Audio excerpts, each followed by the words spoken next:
As the word was preached that Jesus was coming soon, very soon, the movement gained traction and momentum. Whilst there were doubters and scoffers, the numbers of those waiting for Jesus' return swelled. The movement was at its strongest in the northeast of the United States of America, though it was by no means limited to just being an American phenomenon.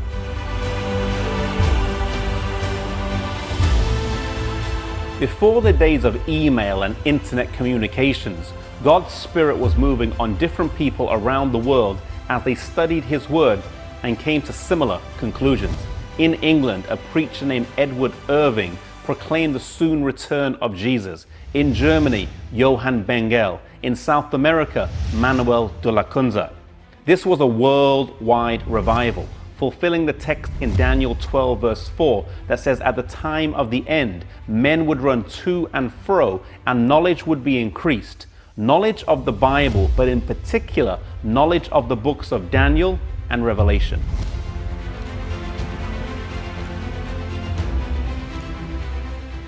The believers initially expected Jesus to return in the spring of 1844, and when he did not, this produced some disappointment, but they were greatly encouraged when Samuel Snow's studies revealed the prophecy pointed towards October the 22nd. This brought great revival amongst the believers as they wanted to put their wrongs right and be ready to meet Jesus when he comes. They wanted their lives to show evidence of their faith. Some sold their houses, others closed their businesses. Some farmers left their crops in their fields, and many others got baptized.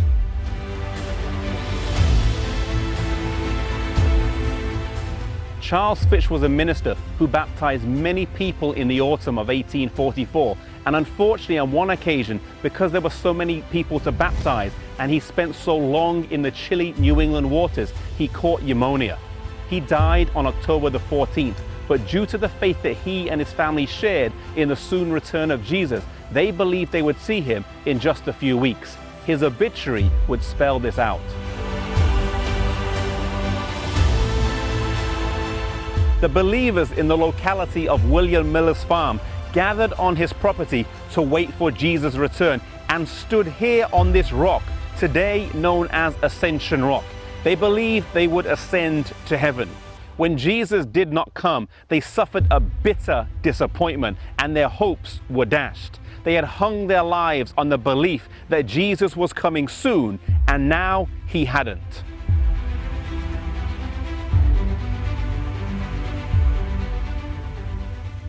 Was their faith in vain?